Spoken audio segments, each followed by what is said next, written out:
Ne te laisse pas vaincre par le mal, mais continue à vaincre le mal par le bien.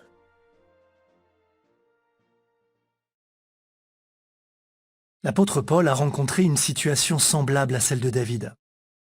Ses ennemis étaient bien plus puissants que lui.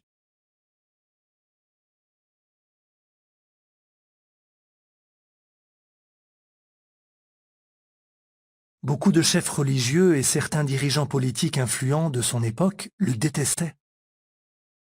Ils l'ont souvent fait battre et jeter en prison. De plus, comme David, Paul a été traité durement par des personnes qui auraient dû être ses amis. Certains membres de l'Assemblée se sont même opposés à lui.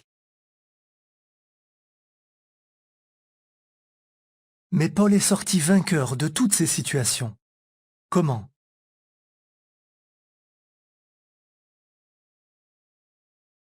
Il a continué à prêcher malgré l'opposition. Il est resté fidèle à ses frères et sœurs, même quand ils l'ont déçu. Et par-dessus tout, il est resté fidèle à Dieu jusqu'à la fin de sa vie. Il a surmonté de grands obstacles, non parce qu'il était fort sur le plan physique, mais parce qu'il comptait sur Jéhovah.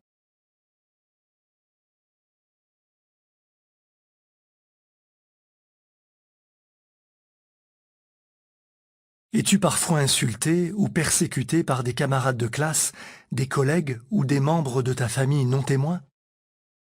As-tu déjà été traité durement par quelqu'un de ton assemblée?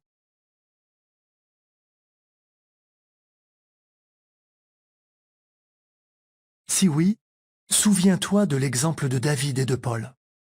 Tu peux continuer à vaincre le mal par le bien. Romains 12, verset 21.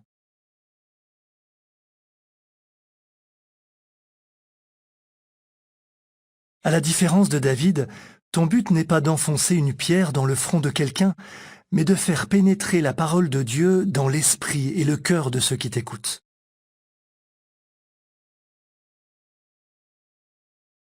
Tu peux y arriver en te servant de la Bible pour répondre aux questions qu'on te pose, en montrant du respect et de la gentillesse envers ceux qui te traitent durement, et en faisant du bien à tous, même à tes ennemis.